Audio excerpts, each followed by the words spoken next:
Hi Leo, this is your love reading. This is timeless reading. Kung naka-resonate kayo, comment down. Kung hindi kayo naka-resonate, ibigay niyo po sa iba kasi general reading po ito.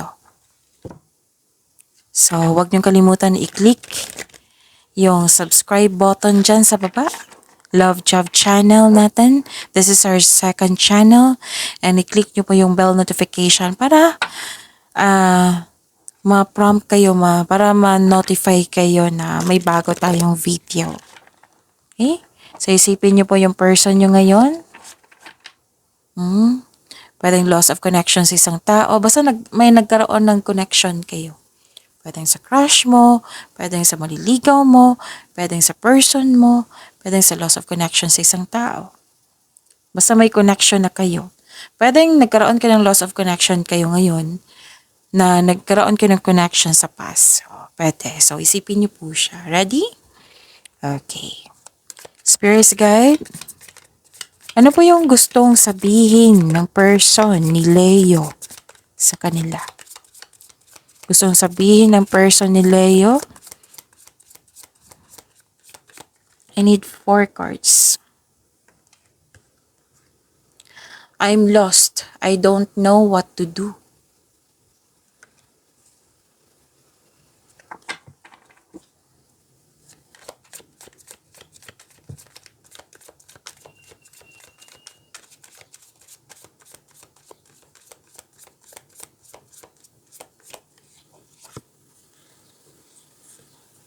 I hope the future will bring us together.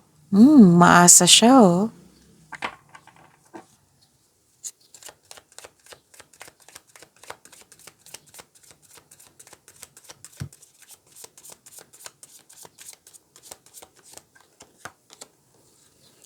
No matter what happens, my heart will always belongs to you. Wow.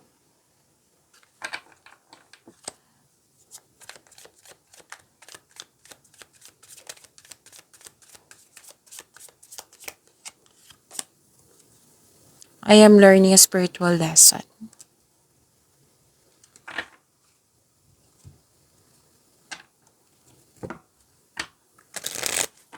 Love life po ni Leo.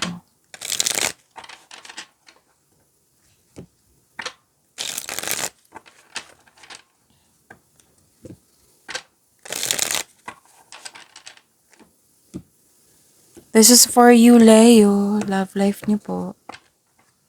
Spirits guide. Kamusta po ang energy ni Leo sa love life nila? I need 2 cards po.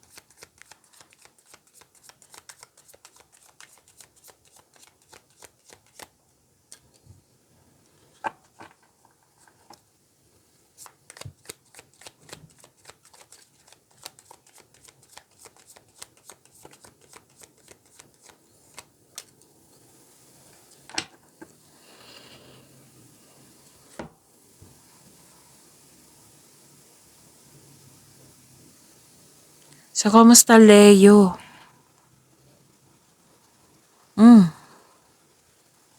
May taong hindi totoo sa inyo dito. Pwede nag-spy, nag-observe. Basta may taong hindi totoo. Tapos wag mo pa daw kayo maniwala agad sa chismis.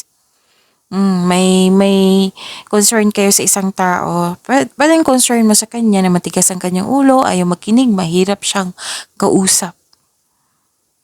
At very defensive na tao.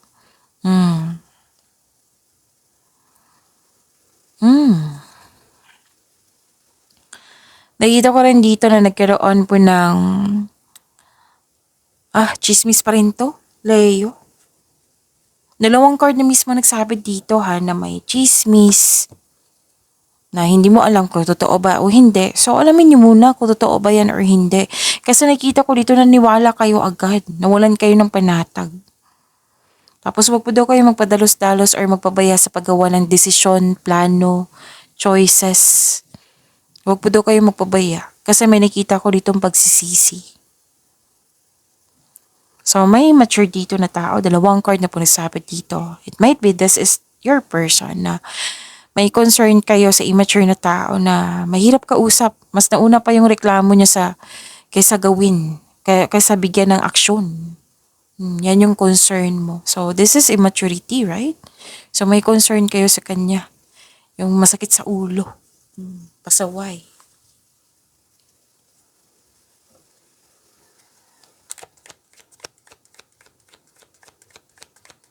Spirit's Guide, challenges na ma-overcome sa love life po ni Leo. I need 2 cards po.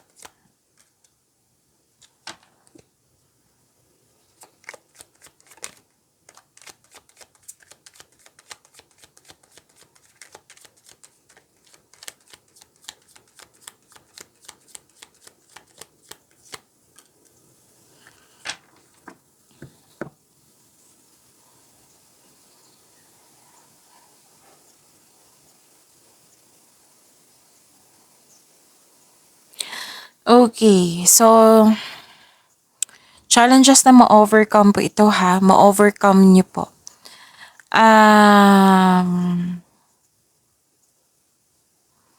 Kayo po ay hindi madamot. Hindi kayo madamot, generous kayo. Yung binigay mo lahat. Oh, nagbigay ka ng mga regalo or tulong, nagbigay ka ng tulong. Oo. Hindi ka madamot. So, this is generosity. May natanggap kayong blessings. Oo. Basta may ano dito, may sinabi dito, nagbigay ka ng tulong. It might be, okay, regalo ba to or tulong? May nakita rin ako ditong delay na kailangan nyo maghintay. May opportunity po na hindi nyo tinanggap dahil sa meron kang dahilan. May delay dito. May hinihintay ka pero nagkaroon ng delay. Pwedeng delay sa pag-uusap. Delay sa pagkikita. Delay sa matagal mo nang hinintay. May pinupush po daw kayo ng situation na hindi pa dapat kasi hindi pa right time. So, uncomfortable ka sa changes sa inyong buhay. So, remember, this is only temporary. Lilipas din po ito.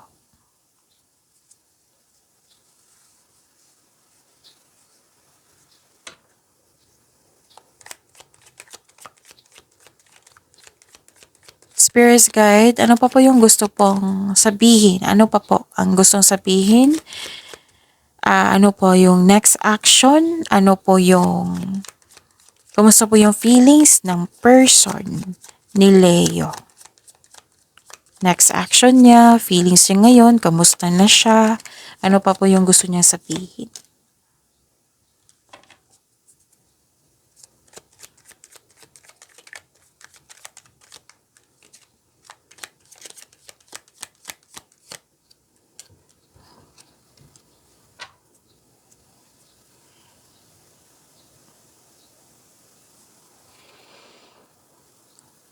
Okay, so this is nasa-challenge siya. Okay. Actually, may group of people dito na nangingialam. Oo. May group of people dito na nangingialam. Pwedeng concern niya ito sa iyo or concern niya sa iyo. Concern niya ito ngayon. Okay? Again, pwedeng concern ito sa iyo or concern niya ito ngayon. Basta may group of people dito na kinokontrol siya or kinokontrol ka na kanyang concern. Basta may concern dito na kinokontrol ng group of people na hindi na masunod yung gusto niya. May nakita nga akong conflicts dito. May nakita akong conflict dito over property. Parang hindi siya makalabas sa comfort zone niya. So may concern. Remember, pwedeng concern ito sa kanya or concern niya ito sa iyo. Na may concern siya sa tutol, sa desisyon, may concern din sa third party. Tapos, may sabi siya dito, nag-take advantage. Tapos, hindi totoo. Yan yung lumabas sa kanya. Pwedeng iniisip niya ito sa'yo or ito yung concern niya. Concern mo sa kanya. Kasi, bakit ko yan nasabi? Pwede nag-overthink siya eh. Marami siyang iniisip. Nahihirapan nga akong magbalasa sa kanyang cards kanina.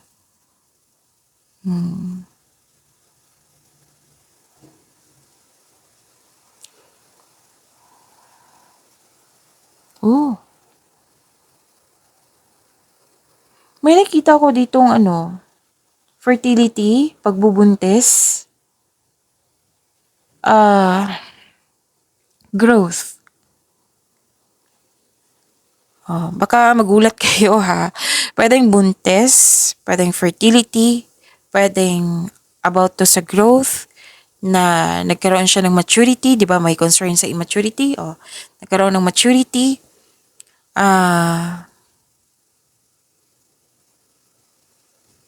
Okay. So may development sa kanya dito. Actually, may happiness akong nakikita sa kanya. Pwedeng inalagaan siya ng isang mother figure. Yung marami na siya ng pagdaanan tapos natanggap na niya ang mga nangyari sa nakaraan. So this is growth. And actually, kung curious ka sa kanya kung ano yung ginagawa niya, busy siya ngayon.